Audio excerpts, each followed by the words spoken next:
And I think that a lot of times, flips are risky. There's no question about that, and especially in a changing market or an uncertain market, there's an extra layer of pressure that comes there. And yeah, it's really interesting. There's so many people I've also talked to, basically letting them know, because we have 3 flips right now.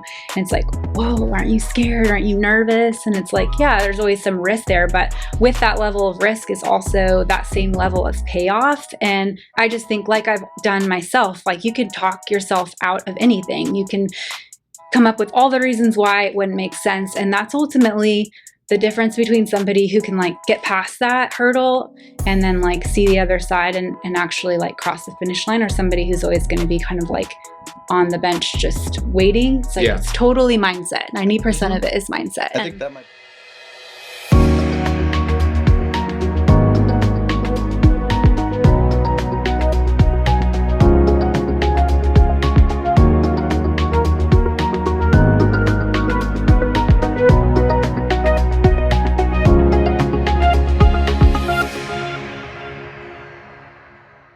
Hey everyone, welcome to episode 24 of the Realized Gains podcast. I'm your co-host Jordan Lee, and I'm a lender that's based in Portland, Oregon, and licensed in about 7 states.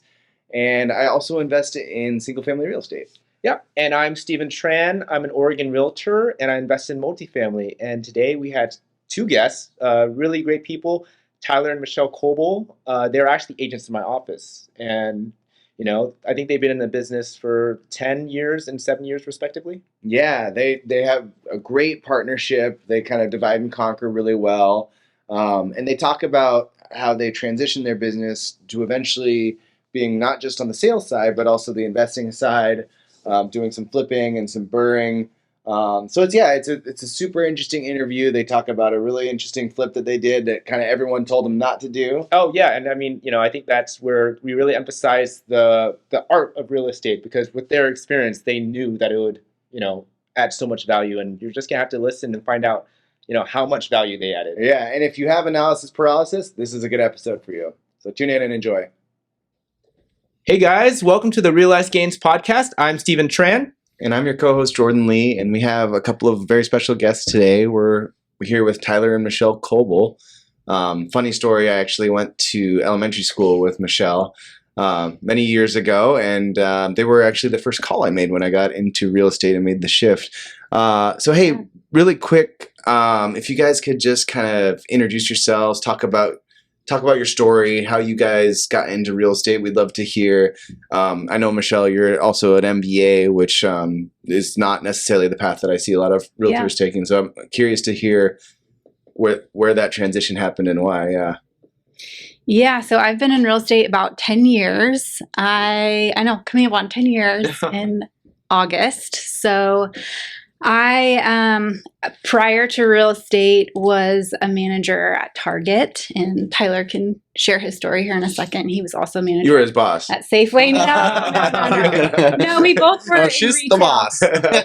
Yeah, and basically, I just wasn't happy with retail life. You work a lot of hours during the holidays, don't see your family. Yeah. I just didn't see the trajectory in that path being something that I really wanted to do. And actually, I started looking for myself for buying a house during that time, and loved the process so much that I thought maybe real estate is something that This was what year was that? So this was back in 2013. Okay. So good time to be looking. Yeah, good time to be looking, not necessarily a good time to be an agent. I mean, it depends how you look at things, but I didn't know much about what's a good market, what's a slow market. I just was like, I am interested in real estate. I don't love the job that I'm in, and why not? So I just got my license and was all in, just basically from the get-go. It's just kind of sink or swim. And you did your MBA after that transition or before? No, prior to that. Okay. Yeah. So I did an MBA as an international program. So I actually lived in England for a year and then lived in Thailand for 6 months. Okay. And most of my peers were getting jobs internationally, and I really wanted to put some roots down in Yeah. So it wasn't a real estate focus. It wasn't real estate focused, but definitely gave me a lot of business tools that I was able to implement. I mean, basically, when you go out and you become a real estate agent, you, in a lot of ways, you own your own business. And so there's a lot of similar principles that I was able to apply there. So. Okay. So you became an agent, and then, yeah, I mean, so how, and at some point you got into investing. Was that always the like long-term plan too, or did you get interested in investing in real estate because of your seeing what your clients did and that type of thing? Yeah, I always knew that I wanted to invest in real estate. I actually always wanted to flip houses and own rentals, and it just felt like being involved in real estate in some capacity was always what, people did when they wanted to achieve wealth and, time back with family. And those were all things that I, kind of drew me to real estate. Even like one of the first dates that we ever went on was like 14 years ago. We went to Home Depot because they were going to do a class on like how to replace tile. And we were like, we're like 22 and we're standing there and we're like the only people and you didn't there. own a home at the time. No. We were so poor. We wanted to learn anything about real estate. It was just always wow. That was like your art painting class. Yeah, totally. Yeah, Home Depot at 7 a.m. Wine and painting, you're just going to Home Depot. Of course. Yeah, and we're like, this is how you do it. Like, well, we don't have any tile, but we'll know now, I guess. Yeah, that's funny. Good memory. Yeah. Yeah. So, I mean, and then I was an agent for a few years, and then Tyler joined up and kind of. Yeah. I was doing store management for Safeway at the time, and she got into it. She didn't say, but growing up, her dad also did it. So there was like a little bit of experience there that she was around, but I got to watch her jump in and do it. And like from my perspective, one of the most important things that she did was just dive all the way in and kind of just went for it. Didn't like work part-time one. Yeah, totally. We have so many people come to us that are interested in real estate and want to do it, and then want to kind of like partially do it or do it part-time, and it just seems really hard. It's very difficult. I did that for a while. So yeah, that's usually my advice whenever anyone asks me is like, just go for it 100% if you're going to do it. Go all in. It's not like a part-time thing. But I got to watch her do it, and she dove all the way in and did amazing. I mean, she won the Rookie of the Year for our office here and was getting super busy. And I got to just kind of see all the benefits that she was taking on by like making this big jump. And it became really clear to me. I'm like, wow, this is crazy. Like there's just so much more out there and so many opportunities that can be presented by real estate that I was like, whoa, I can't do this job anymore. Like, this is crazy. And we started like getting more serious in our relationship, and we're like, well, someday we know we want to have kids. Like, how are we going to have kids working 65 hours a week at Safeway and Target and no vacation time and doing all this? And then when she started doing real estate, you can start to envision like a life where you have balance and you can do those things. I mean, you get to choose your hours, right? I mean, you're still, in some sense, you have to work a lot of hours or whatever, but at least you can decide to not work the hours if you want to, right? Yeah, I mean, nobody wants to see houses on Christmas or Thanksgiving. It's not like, I've done that. Okay. Wow. Those people. So, I mean, for the most part, though, I mean, you still, you can choose to say no, right? Yeah, you can leverage. If you're the manager at Target, you can't. I mean, you gotta be there, right? Exactly. Yeah, exactly. And so I think that like being a realtor first prior to investing really helped lay the foundation for just being able to analyze properties really well. You run CMAs or comparative market analysis for clients, and you get to know how to do that. You get to know the ins and outs, even seeing firsthand what buyers like, what they don't like, what are non-negotiables. All of those things kind of help build the foundation for having, a good insight from an investor standpoint. Yeah, I love that. I think one of the things that has been a struggle for us is like we underestimate our experience and our ability. And so we don't, I think, give ourselves enough credit for all the experience that we've gained by doing real estate for 7 and 10 years. So, it's easy to be nervous or unsure about doing something that you've never done before. And so it's like, Michelle, I know one of the big things that led to her like really deciding to just make that first jump was listening to the Bigger Pockets podcast. She would listen to that constantly and constantly.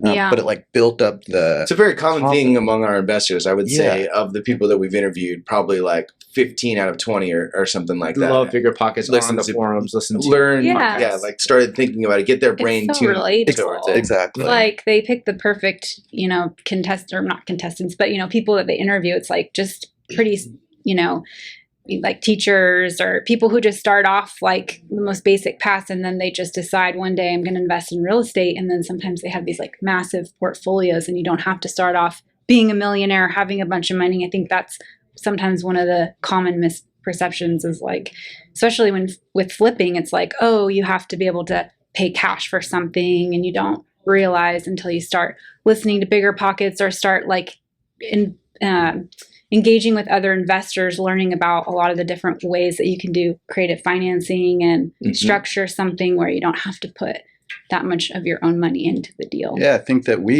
one of the first like deals that we came across where we were like, wow, like this is an excellent opportunity like to make money in real estate investing.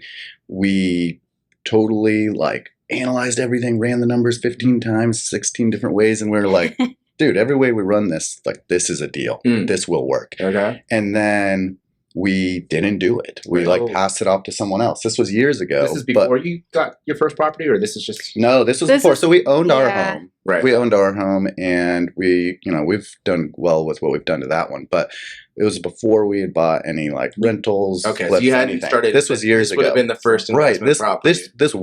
This should have been the first one, right?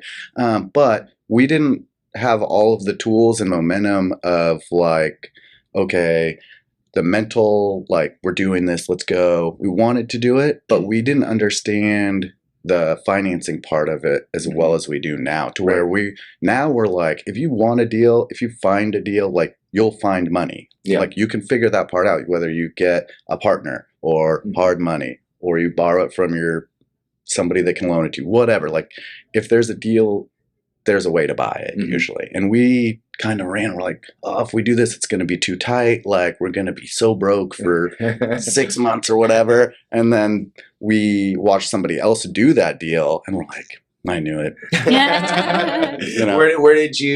Where did you find the deal? Well, that one was the one that we passed up. That one was actually a neighbor in our neighborhood was like, hey, this is what I'm trying to accomplish. You were talking with them randomly, or they came to you, or? They had an estate sale. So someone had passed away. It was a really delicate situation. And they were like, we would love to not go on the market. We'd love to sell it. This is our price. They actually had the number that they thought, they came up with that number. And we were like, wow, that's a really reasonable. Oh, man, that would have been great. Number. Walk to your investment. It was across the street, like 3 houses. It's like 4 houses away. That is my dream. But yeah, I didn't realize at the time, like, I didn't realize that, especially because we were thinking of it more as a flip or a burr, but I didn't realize like with hard money, I thought I had all these like misconceptions in my mind about what it would take. I didn't realize that you could even, borrow for the rehab. I thought you had to have that money in your pocket. So by the time I was like, okay, this needs, $75,000 in rehab plus, let's say hard money usually is like 25% down. Just that would have been way too much of a stretch, if not impossible. But realistically, and I can jump into the first deal that we actually did.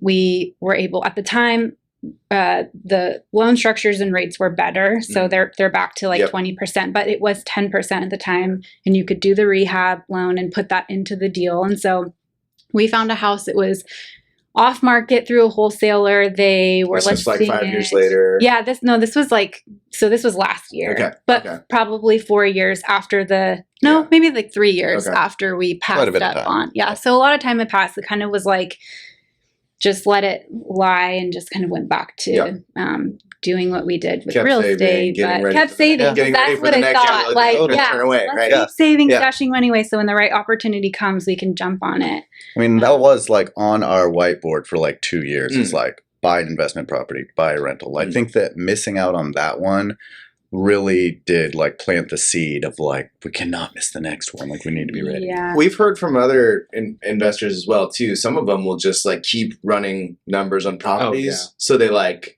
psych themselves out just to like get themselves going. You know? She would I do can that. tell you all day about Maybe that. you do I that. can give Maybe you do that. another Yeah. example like down the road, but that's She always runs so what I many do. numbers that like by the time she comes to me and is like, I ran all the numbers, like this is a deal, look at this. And like, don't even look. I'm like, it's a deal. Okay, I'm okay. like, there's probably really 20 trust deals me. that you tossed, but Yeah. by the time it gets to me, I'm like, yes, just do it. Did you guys feel like you were running into analysis paralysis for those couple years? Yes, for sure. I think though that most of that just had to do with the financing piece because everything was like, oh, it's like too big of a stretch. Whereas once I realized like how much more we could leverage other people's money, I mean, you still obviously there's a weight of like getting it right and making sure you're comping it well, but it's, you know, if it's not like draining every last penny in your account and you're able to, you know, feel a little more financially comfortable, it's like just kind of takes some of the pressure off, I guess. I mean, ultimately, those guys don't want to lend on something that's not going to perform, right? Totally. They don't. Yeah. They're not out there to foreclose, Right. They want. They want a deal to work. Yeah. I mean, we didn't even think about that really in our most recent one that's doing really well. When we bought it, they came to us and were like, hey, like, I don't know if this is a deal. Like, I don't know if this pencils out, if we can lend you this. Like, this is a weird one, and we're just not sure. And then we had another person in that same, like, 2 days who's also in the industry tell us the same thing. And we were looking at each other like, are we missing something? Are we crazy? Like, oh, now we're, like, pumping the brakes. And then that was another example of us just kind of coming together and trusting, like, our experience in real estate. And we're looking at it and we're like, they're wrong. Like, they're wrong. Like, which I think we wouldn't have necessarily had the, like, ability to do without, like, a little bit of experience. But we were should able give to some context to that. Okay, Because sure. it's kind of, like we had so we found this amazing fixer property. It was in the MLS. It was 2 photos, a front photo and a photo of a barn on 2 acres. It was listed for $400,000 in Newburgh, and basically like was a complete gut job. Like it was already gutted, but needed a ton of work. But I comped it around $950 and Acreage. it had 2 acres. 2 acres Yeah. in a barn. So after totally remodeled, comped it at $950. We ended up getting it into contract. There were 8 offers. We weren't even the highest offer, but we did waive inspections and we were able to get it into contract at $465. Okay.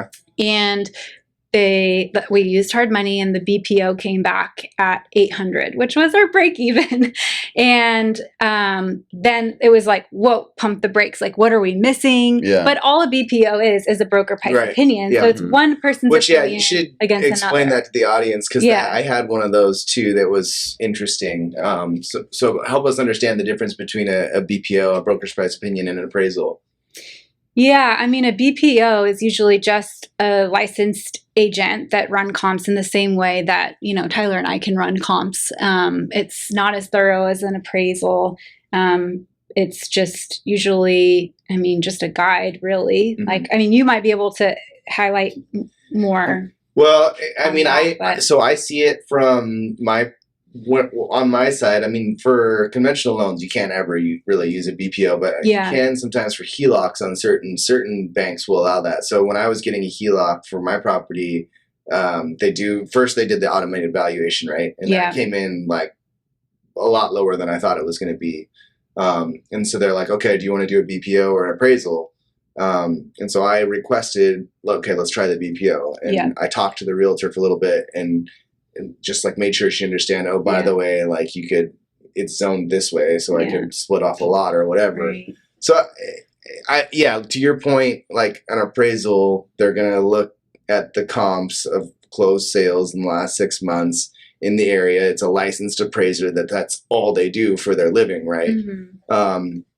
And I think, Well, an appraisal, you have to go inside. You have to look at it more carefully. Like a BPO, they don't come inside. They just maybe a little drive by. Yeah. One thing we always talk about when we're pricing a home for like a listing or for an investment or whatever is we always talk about how there's a art and a science to determining the value of a home. Mm-hmm. And maybe like a desktop appraisal or even an appraiser will go out there and they'll look at the square footage. They'll look at these like it's numbers. It's like all numbers a lot of times, and they're comparing it to the you have numbers to base of the it area. off of something, right? Exactly. You have to be able to show like, hey, where I think the experience that we have in like knowing our market, being in the market helps a lot. And so that's where maybe if you're thinking about getting into it and you're like, well, maybe I should you should just get involved in the real estate market, whether you're a lender or you're a realtor or something, like it just helps so much.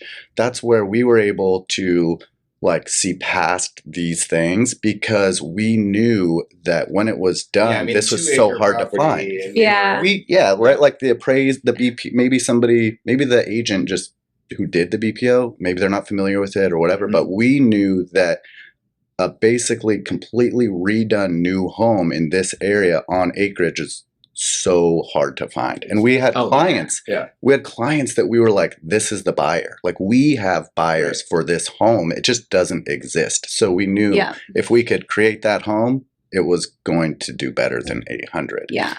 But it definitely makes you pause when you are putting that much on the line and somebody comes back and says, no, we think you're wrong. We think that like 800 is, which would have been our break even. Because it's not their standard deal though, right? It's not It's not their standard deal. Way more subjectivity on 2 acres. You don't see comps like that every day as well. But we did like a 3-1 in Hillsboro that was just like on a tiny little lot standard, and they were like, approved. Yeah.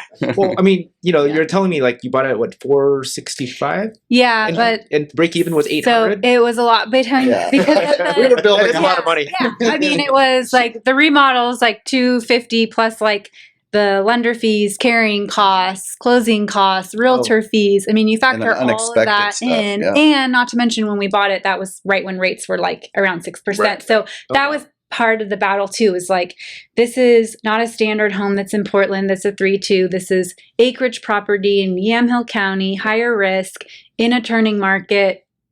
There were all these moments where, first you get excitement that your offer is accepted, and then you're kind of like, oh shit, here are all the ways I want to talk myself out of it. And that definitely happened. And he was right there, like pulling me back from the ledge. Am I confident for the right reasons? Yeah. With a hard money mortgage at that point. Yeah. Scary. Yeah. So I mean, that's one that we finished a few weeks ago, put it on the market, and we sold it in 3 days. We're in contract. It's not closed yet. It's not closed. That's true. Right? Anything could happen, but we're in that. I mean, we listed it at 1.1 pending in 3 days. So it's like, and that's not including that in the time that since we bought it, the market has shifted completely, right? Like, wait a second. So the BPO was done based on your plans, or after you had completed it? It was based on the plan. So they couldn't envision it in the same way. But we explained we were going to make it just like a new construction standard.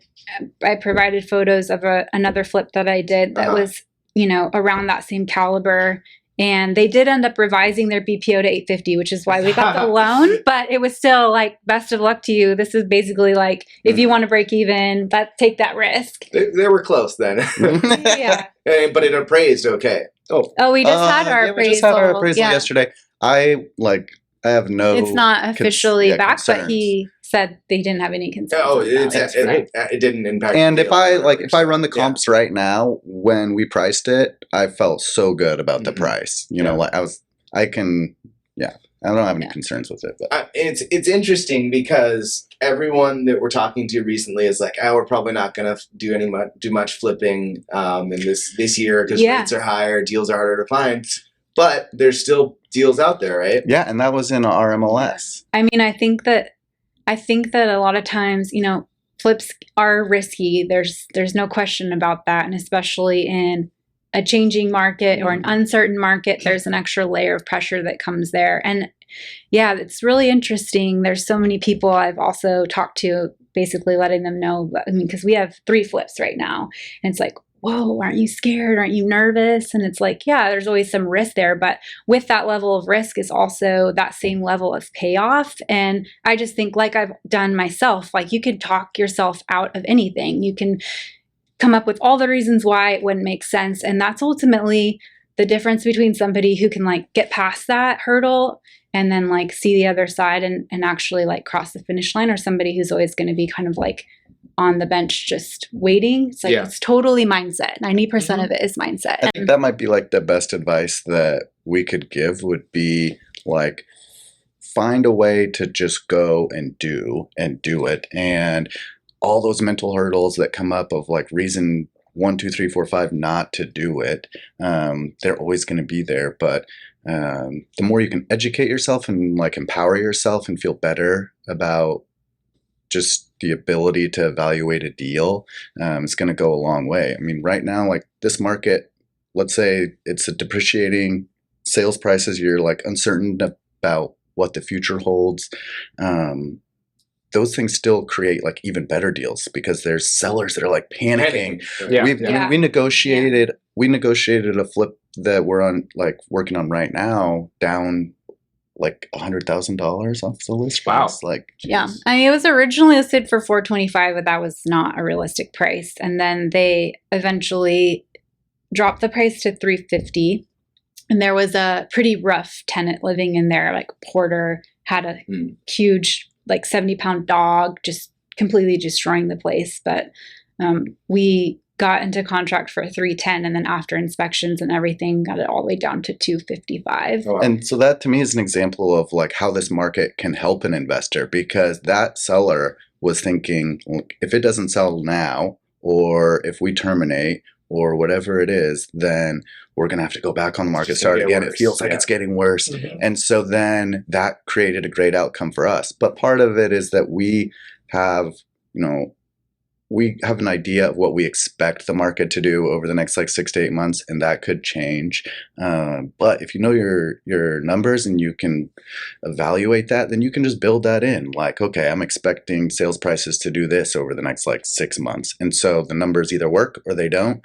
And there's a margin that makes sense or it doesn't. But then you can feel good about moving forward.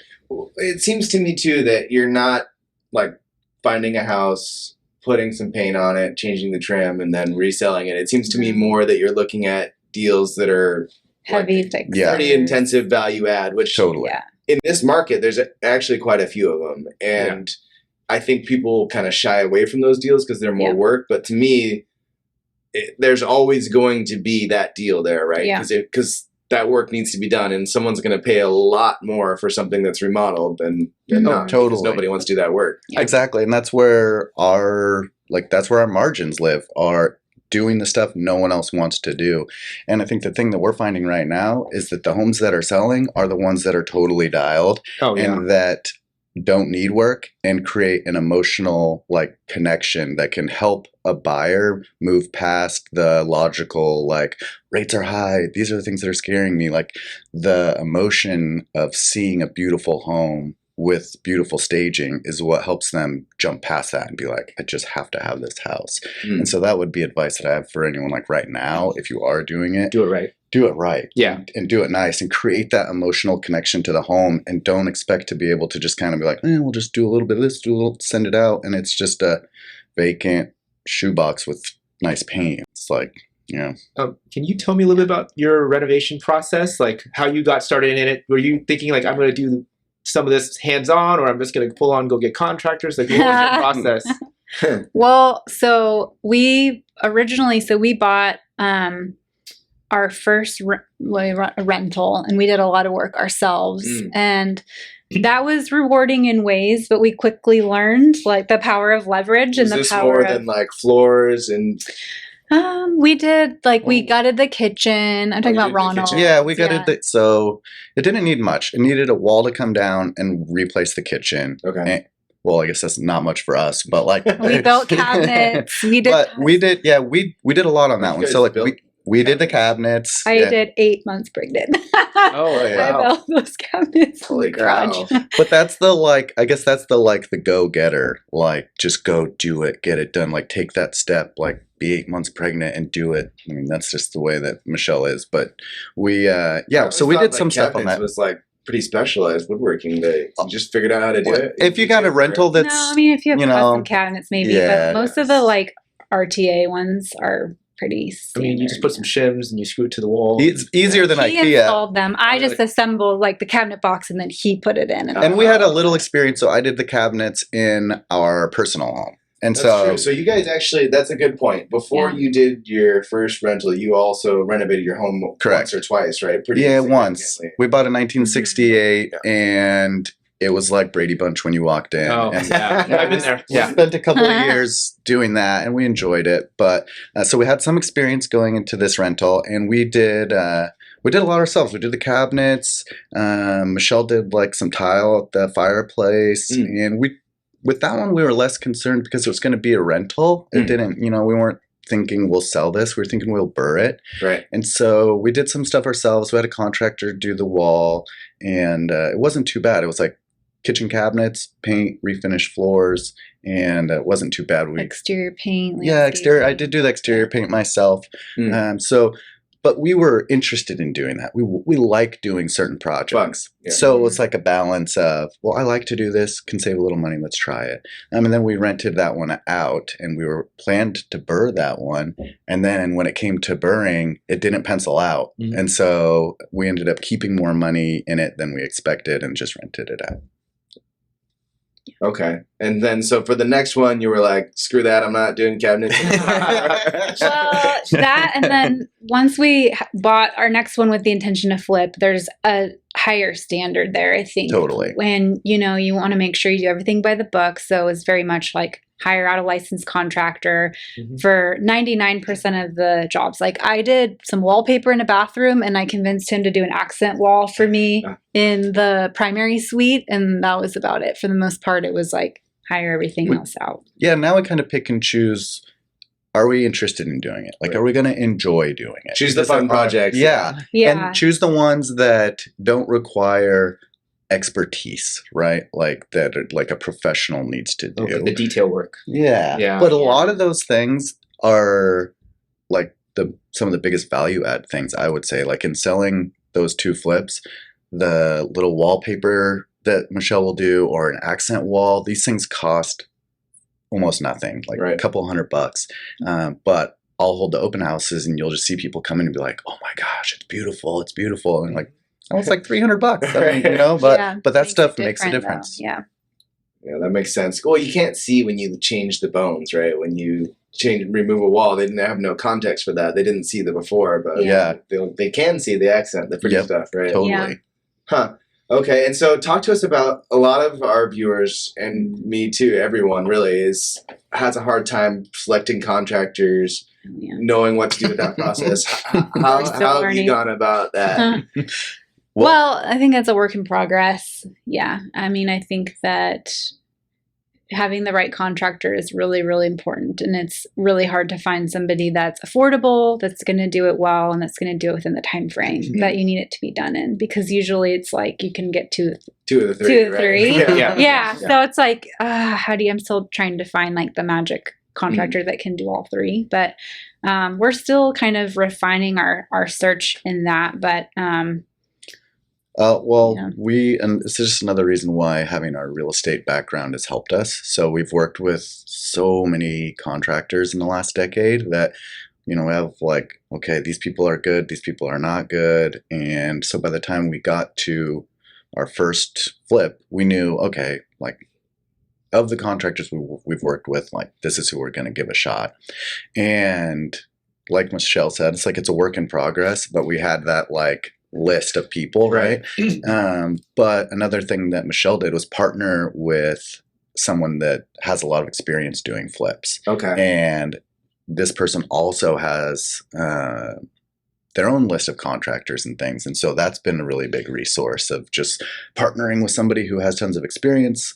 And like there's a financial gain to partner up for this person. And then you're able also to, kind of utilize some of their expertise and referrals and stuff. But it's hard. Finding a contractor is hard. Do you guys have any contractor horror stories? Yeah, a list, like, you know, I mean, I don't know. I mean, I think everyone does, right? Like, even our clients, every single person we've ever talked to is like, oh, this person is a nightmare, or we had this. It's just really hard to find really good help. I mean, especially with how big your projects are. Like, you have that one contract for a $350,000 place. I'm sure it wasn't all, you know, sunshine and rainbows. I think that being involved and just planning to like walk your properties often, something that really is what's going to help make or break it. Because I mean, I first thought my goal was like, wow, this house is out in Newburgh. That's 45 minutes away from my primary home. I don't know that I want to be out there every other day, but really I was, and I'm glad that I was, because even like subtle things like I walked in one day and trim was being installed, and I had a specific way that I wanted it to be installed, and it was being done incorrectly. And so I was able to like see that, catch it, and before the whole house was trimmed that way, like they're not going to rip it off after they've done the whole thing. But if you do it early, I mean, they would have, but it would have costed a few days, and then it would have set back, you know, the painter or whoever, you know, is next in line to go. And so, you know, I think those are the things that I'm still on the hunt for a contractor that I feel like I can kind of like leave for a week and feel like the communication, you know, has been relayed correctly. And some of that's on me, but also just, you know, feeling like I don't have to project manage every step of the way to feel like things are going to get done. But it's also just kind of part of the process, I think, in being involved. Interesting. So talk to us a little bit about how you guys structure your team. So I mean, I know you guys were both on the sales side before, but now you have 2 kids, you have a lot going on in your life. Now you're investing too. How are you guys making that work? How are you balancing? How are you balancing? Everything, flips, agents. We don't, because you don't have that bags in your guys' eyes. The kids are making they're calls, there. They're behind the like fake tanner. They're there. I mean, it's hard. I mean, I think that like we do a really good job of it actually, but it's still really hard. I mean, we're busy and we're like taking on, and it feels good, but we have help with our kids, and Michelle really leads the charge on the investment stuff. Okay. I mean, she will pull me in if she wants my advice about a certain thing or help with something or has a question. It's good to have the like soundboard and the reassurance of, hey, like, look at this deal. Does this make sense? But for the most part, she is like 90% of the investments that we're doing. Okay. And I'm running and helping all of the sales side of like listing homes, helping our clients and doing all that. And so that's kind of like how we've divided it. Yeah. And we just found it's much more effective and effective for us too, to just be like focused here and you're focused here and not trying to do too much. Yeah. Got it. Yeah, I think that one thing that's really amazing is like the blind, you know, just like support that I get from Tyler, because like not everyone's on board to put the financial commitment out there that we do for a lot of these flips. And it's pretty amazing. Like half the time we get in contract or we close on a home and he hasn't even walked it or seen it. I mean, he has like full confidence in me. I mean, like Newburgh, you saw after we closed. Like I know there's like a trash can full of deals that would have made us money, but like I said, like by the time she shares them and it's like, hey, look at this, I'm thinking about offering. It's like almost always. But you're pretty conservative, I think, when it comes to like if I'm looking at a deal that she's evaluated, I can like go through, and by the time you get to the bottom line, it's like, okay, like this is really safe. Like these numbers are really safe, and she'll build in cushions that you really don't ever end up needing. But there's always unexpected stuff. But I think that's part of it. It's easy for me to feel like, okay, but I also have the knowledge of, you know, real estate. Yeah. If I was, you know, a truck driver or something, I probably wouldn't help much. But so longer term, what's kind of your goal, or what do you hope to keep doing? Are you keep going on to bigger projects, just totally do flipping, X number? Well, what is your kind of 5-year horizon looking like? I mean, I think that we love flipping. I think that it's our goal to hold at least 1 or 2 homes a year and to have it the least amount of money in as possible. So like a bird deal where we find something that's very distressed, we add the value and we earn the equity. And then we, when rates come down, or even if they don't, if the value is there with rent, just looking at the value adds, being able to have, how many doors can you add, or what can you do with a lot? Can you add an ADU? Just getting creative so that it does make sense even with the situation with rates, and just being able to hold. I mean, I think the short-term game of flips are nice, but really most people with real estate, it's the long-term game that is what is going to actually make the most sense. So totally. We ended up selling the rental that we had, and we're kind of in this like acquire cash mode of like do these flips, acquire funds, like build up funds to be able to do the projects that we want to do and do them comfortably. And then the long-term goal for sure is to just get that monthly income and be able to stop, because really the flipping is a job, Right. And we would love to get, have that fund our ability to have passive income that allows us to work when we want to. Yeah, I think it's funny. Like people think of, I do think of flipping as a job, because as soon as you stop, there's no more money. Yeah. Exactly. Yeah, So, exactly. But it is a great way to build up capital really, really quickly. Yeah. Yeah. So you guys are saying the 1 or 2 rentals a year. Have you ever thought about getting into anything bigger? Multifamily, yeah, I think so. Like, I mean, I definitely think that that's something that makes a lot of sense. It's totally an example of never having done it. And so then you have the like, oh, we don't quite understand. It's like we had a rental, single family residence. We understand that. Right. We know how to sell that. It's like right? right. But it's like, by the time we do it, I'm sure we'll get through it and be like, we could have done this a long time ago. Why didn't we do this a long time ago? This is why you have friends like us. Right, yeah. Yeah. We're gonna No, come I would knocking love on to your do door. multifamily Yeah. someday. I mean, I think that would absolutely make a lot of sense. Yeah, and I kind even of doing know your story just from sharing it of like buying the duplex, right? Fourplex. What the original one was a fourplex? My very the first one? purchase was a Yeah. fourplex. Okay. Primary 5% down. nice. Yeah, So- and That's so an amazing way for people to get Totally. in. And like I said, I did this blindly signing everything, and I was not in real estate at all. I was a software Yeah. engineer. And I was just like, okay, I'm just going to buy this.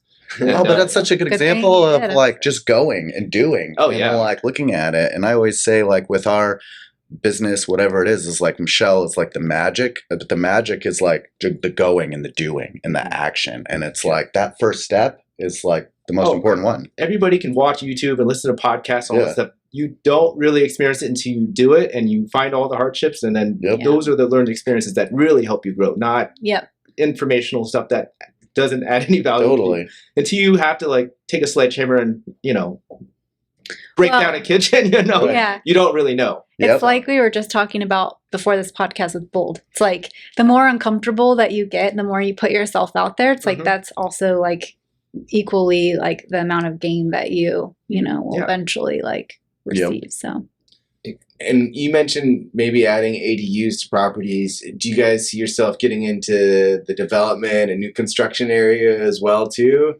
Or do you prefer kind of the renovation side?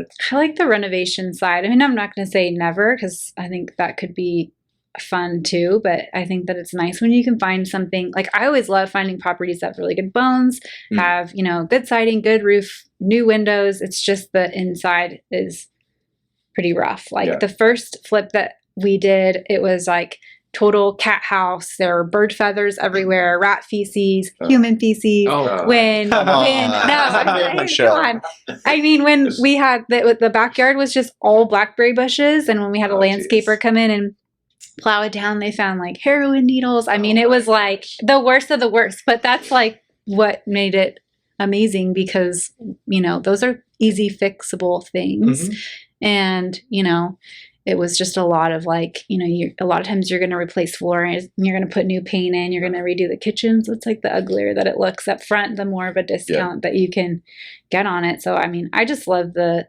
before and after too. Everything So, can be renovations fixed. are- It's like everything can be fixed. Everything can be done.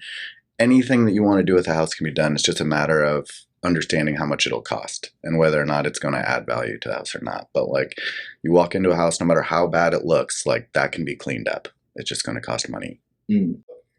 what if one of your clients, switching gears here today, was like thinking about, hey, Tyler and Michelle, we've been thinking about investing for a while. We're having trouble like getting to the next step. How would you advise them? Like, is the easiest sort of way to get into their second property or start investing in their first property, even to flip or to buy their first rental or anything? Anything. What do you think is the path of least resistance?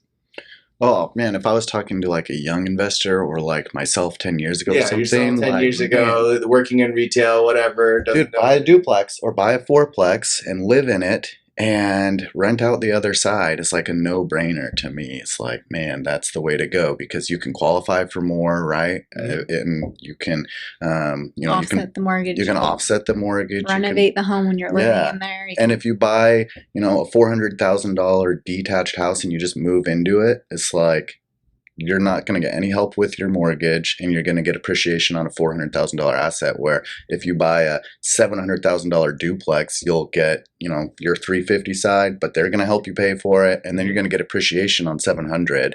And then someday when you're, sick of your neighbor, like listening to them bang on the walls or whatever, then you just move out, put a renter in there. And I mean, I think that if you don't own a home or you're just looking to get into something like that, that would just be such a smart way to do it.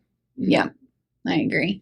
And then I think it depends what your goals are, but obviously if you're going to buy a rental, if you're looking to buy a single family home, I think it's a little bit harder to have to like save up for that because it's a 25% down. Whereas like if you can find a fixer opportunity, maybe where you could utilize hard money or something just to fix it up and then refinance out of it once it's you've added that forced appreciation to it. I mean, I think that there's a lot of different creative ways, but I would say like for me, like we talked about, one of our biggest hurdles was the financing. So depending on what property you're looking at or what you're looking to do, is like just connect with a lender or connect with a hard money, loan officer, somebody who can explain what your options are. And then really it's just about finding the right property or deal. And that's what there's they're not necessarily just young, but they're just people who want to get into investing and maybe they don't have the funds like to do anything. Like I have no funds to put a down payment on anything. Like you can still get into it. You just have to be able to create value somewhere else. So maybe you become the person who like really knows the market and can evaluate a deal. And then you're somebody who can go find a deal. Like it doesn't matter who you are. If you can find a deal and you can show it to somebody who understands it and say, look, you're going to make $100,000 or whatever, and I have this deal. It's like, do you want in on it? It's like, okay, then you're going to have to contribute the funds because I don't have any, but like I have an opportunity for us to make money. And that's how you can get your first check is like just being the guy that can find the deal and can prove it. Love that. Yeah. And, if people are trying to find you online on social media, your phone number, etc., how can they reach you? Oh, yeah. Well, they can reach us on our Instagram, Coble Realty Group. They can reach us on our website, coblerealtygroup.com. Those are probably the two best. And obviously all of our phone numbers and emails and it's also on there. And Michelle has her own Instagram. I started a little Instagram called Rehab to Restored, and I need to be better at it, but I post a lot of videos or just different before and after pictures of some of our flips. Of your flips. And so if you like seeing that kind of stuff, then you can follow me there on Instagram. Okay, great. Awesome. Well, thanks so much, guys, for showing up. I really appreciate it. This was a great conversation. I really loved, how you guys got started. Thank you so much. Yeah, thank you guys. Thanks for having us. Appreciate it. Yeah.